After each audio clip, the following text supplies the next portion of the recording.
Welcome to Football Dialogue. On today's episode, episode 3, sorry, the third episode, we'll be talking about the preview of Game Week 2 and Premier League Game Week 2, and as well as fantasy football, English Premier League fantasy football, where I'll be talking about my team and what to expect from the players in this game week. So, starting with the preview of the Premier League games this week. So tomorrow night we've got West Ham versus Chelsea. That's going to be a good game for Chelsea to bounce back after the draw that we had against Crystal Palace. And also West Ham would want to bounce back because they actually lost to who did they lose to?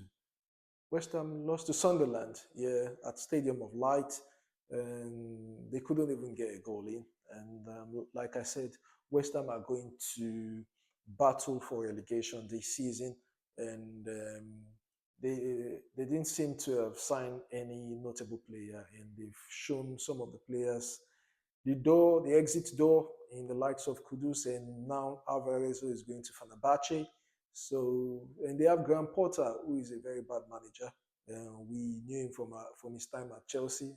His time at Brighton, he just got lucky, that he was able to manage the team and get results with them before Chelsea went ahead to sign him after just a couple of games with Brighton, even though he set the team up in the way that they struggled to score goals at the time.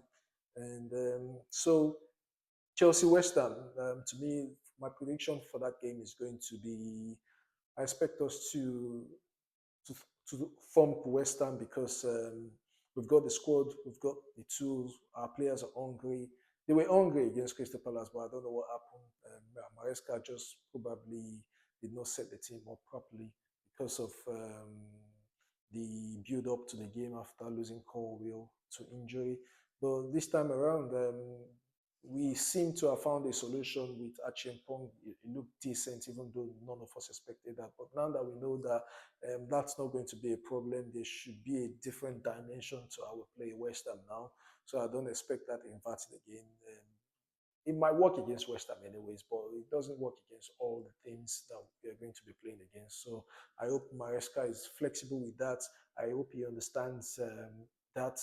But let's wait and see. But my prediction anyway, we go ahead because I just say it as I see it, and based on what the manager has been doing with the team and the vibe in the squad and the hunger of the new players wanting to get on the score sheets after blanking in the first game. So I see us going all out against West Ham and getting us no minimum than 4 goals. So I'll say that's going to be a 4-0. And I don't expect West Ham to score, even though they've got Bowen. He's going to come. He's going to be facing Cucurella, so I expect him to suffer tomorrow. Bowen is going to suffer. So 4-0 for us. And if Bowen is shut down, I don't see any other player from West Ham getting through our backline. So yeah, 4-0 to Chelsea tomorrow.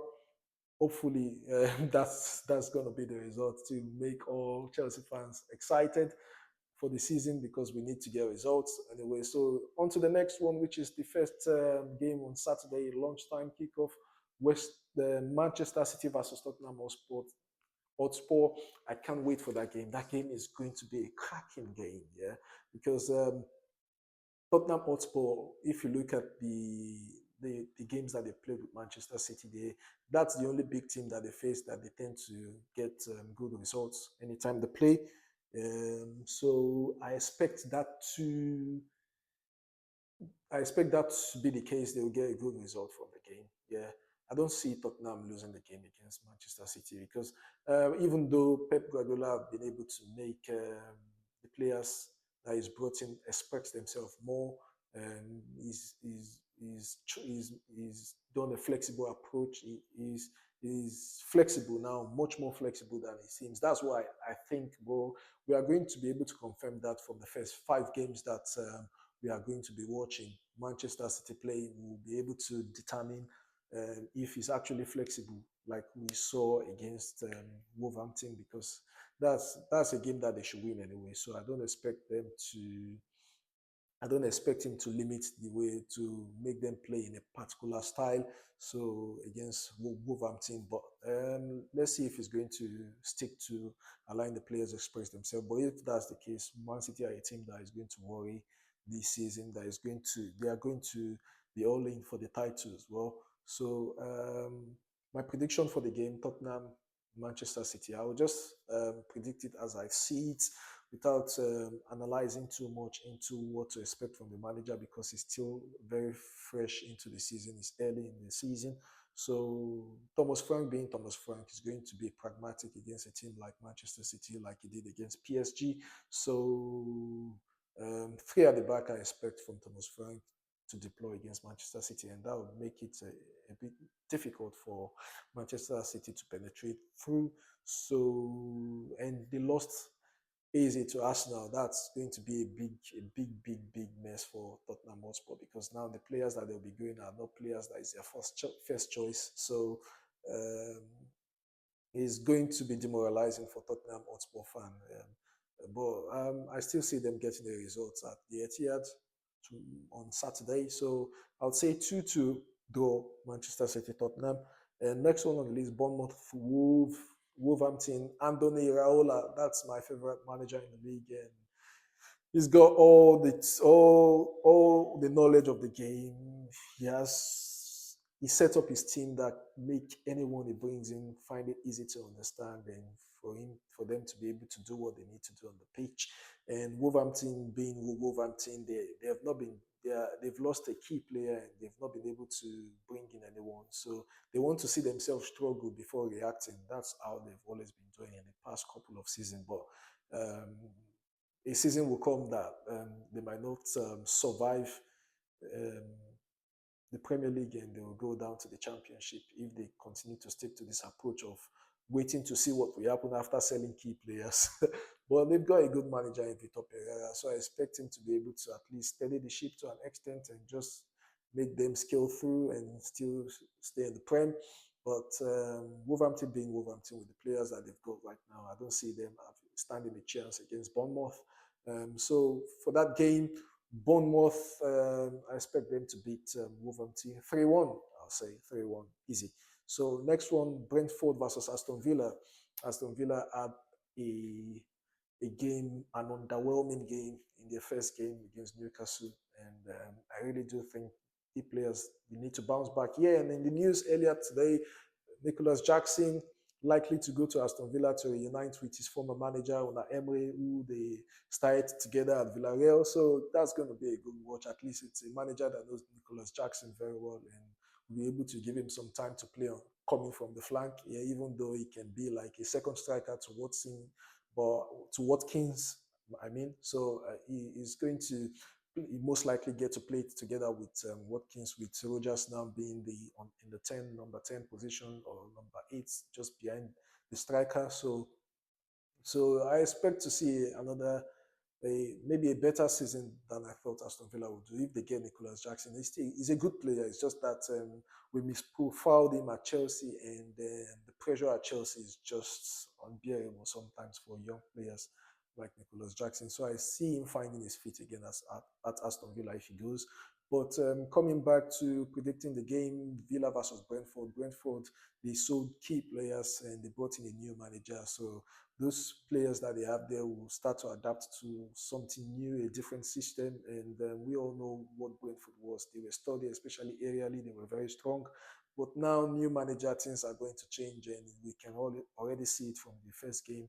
They lost to who did them Brentford lose to? They lost to who did they? I can't remember, but they lost. So Brentford are playing Aston Villa, so I expect them to lose again. So it's going to be a 2-1 because they are at home. Let me give them the benefit of doubt that they are not going to lose by high margin. So Aston Villa versus Brentford. Aston Villa 2, Brentford 1. And next on the list, we've got Burnley versus Sunderland. Burnley and Sunderland. This is a repeat of the games that they must have had in the championship. And both teams know each other so well because they played a couple of games in the championships already, in the championship already. So, but Sunderland are a different side. They brought in new players, experienced players, and they're looking to get going in this Premier League season. They made a statement signing in Granit Xhaka, and they were aggressive in the market. They are one of the highest spenders this season in the Prem, if not in Europe. So um, you could see a team that is very ambitious. They have shown intent in the market, and that's a pointer for everyone to see that they are not yet to play. So um, I see them beating Burnley anyways, but Burnley being Burnley, I have not really watched their game. However, they got a decent manager for the kind of club that they have in Scott Parker. So, and I watched them in the championship, the way they set up, the way they play, the, they they play like wolves. They're always a pack, going forward and backward together. But however, they lost to Tottenham in the first game, and they lost 3-0 without scoring a goal. And I didn't see what I used to see from the way that they played in the championship, which means that Scott Parker has changed his approach, or maybe he's obviously identified that okay, Tottenham are a better side, so I need to actually like tweak something. But Sunderland, I think is going to feel the same, especially then seeing them smash West Ham 3-0. So you obviously want to respect the team, even though you got a result on them when you played against them in the championship. So I see Sunderland winning the game anyway, but by a slight margin. So I'll say 2-1 to Sunderland. And next one on the list, we've got Arsenal versus Leeds United. Leeds United being Leeds United. Their game against Everton was like the players were on some drugs. They were just running everywhere. Everton are a good side, really good side, but they suffered in the game. They could not even um, get going. Every time they get the ball is taken off them again in the twinkle of an eye. And that's Leeds being Leeds. That's the way Leeds have always played under the managers that they've had in the Prem. And now they have a manager that we all know about, who coach Norwich, and his approach. He sticks to his approach. He sticks to his philosophy, and he always wants to attack. He doesn't care about the teams that he plays. His approach remains the same. He wants to see his team attack, attack, attack, and attack. That's made them suffer and made them fell off from the Prem. And if he's sticking to that, like he has shown against Everton, I see him suffering again this season. He's going to make Leeds suffer. And that's what Leeds have been known for. They've known to be a very good attacking side. They will get a result against some teams, but is it going to be enough to keep them in the Premier League? That's the question. So them approaching, if I see them approaching Arsenal the same way again, and that's going to be suicidal. And I expect Arsenal to completely annihilate them at the Emirates. After getting a result against Manchester United, the vibes at the Emirates is high now, especially after the signing of Eberici Eze. So the vibes are high. Everybody will keep working. They want to get goals. They want to get on the score sheet. If Eberici Eze don't play the game, they'll win 5-1. I see Leeds getting a goal at least. But if Eberici Eze gets to play, because he had a call with Oliver Glasner this morning saying he was ill, just so he would not. Maybe it's just so he could miss the game, Crystal Palace game in the Conference League, the playoff. So if um, if that's true that he's ill, then obviously he's not going to play against Leeds. Otherwise, he could do his medical and we'll see him on the pitch at the Emirates against Leeds, and that's going to be catastrophic for Leeds United. If Eze plays that game, it's going to be much more than 5. It could be as much as 7, 8. To be fair, I don't like Arsenal, but I see that happening because the way Leeds play, they are just they are just crazy. They've got a crazy manager, and that's it. So next one on list, we've got Crystal Palace and Nottingham Forest. That is a good game to watch. Two teams that are in Europe at the moment, and Crystal Palace being Crystal Palace. These are the boogie teams to the big boys, anyways. And Crystal Palace are really good. Forest are a good side too. They've just signed Douglas Luiz, who has done a medical today, and they brought in some players, I think. And this is a side that are very stable at the back. They've got good defenders, and they've got a good goalie who was the goalie of the season last season. And Crystal Palace losing Eberechi is going to be a huge miss for them. But I trust Glasner to find solutions. But sometimes your hand might be tied and you just can't make things happen because you just lost easy at close to the deadline of the transfer window, and most players have made the switch from one club to another. And let me see how Crystal Palace will respond to the departure of Iberichi Eze. But I still expect the game to be a tight one. So for me, I see a goalless draw, two stable sides, defensively fantastic. So I'll say a goalless draw. So next on the list, Everton versus Brighton. Everton, a good team. Back to their stadium, not Goodison Park now. They've moved to a new stadium, Dickinson, I think. Yeah, and they are going to be playing Brighton. Brighton, decent football club too as well. The way that they operate as an institution is just fantastic.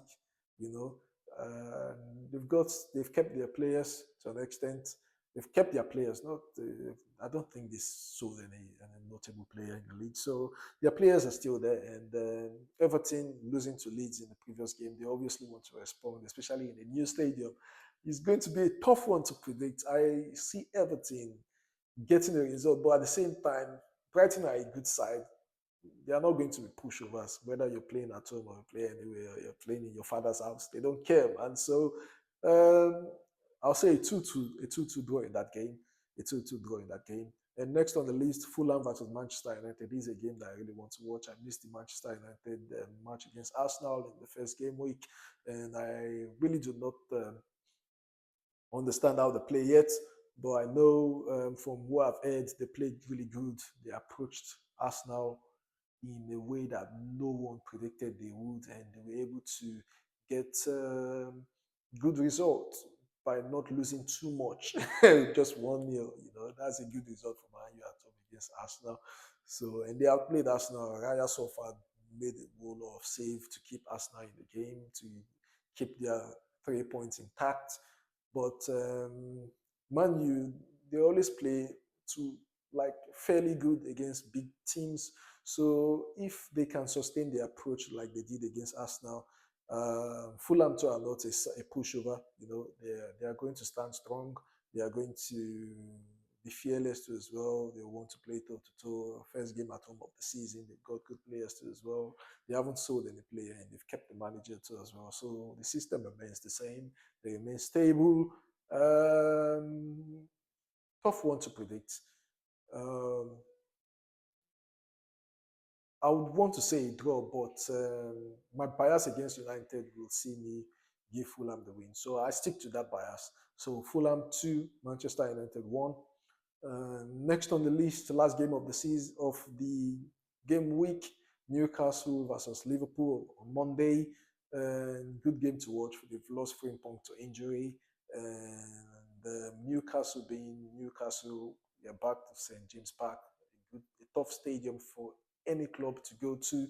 Is going to be difficult, but Liverpool being Liverpool, the response to the they know how to respond to things like this, and I believe they will stick to their approach. They've lost Frimpong and Bradley. I think he's sick. I don't know if he's back. I think we're going to get to know about that in the presser tomorrow and the slots presser.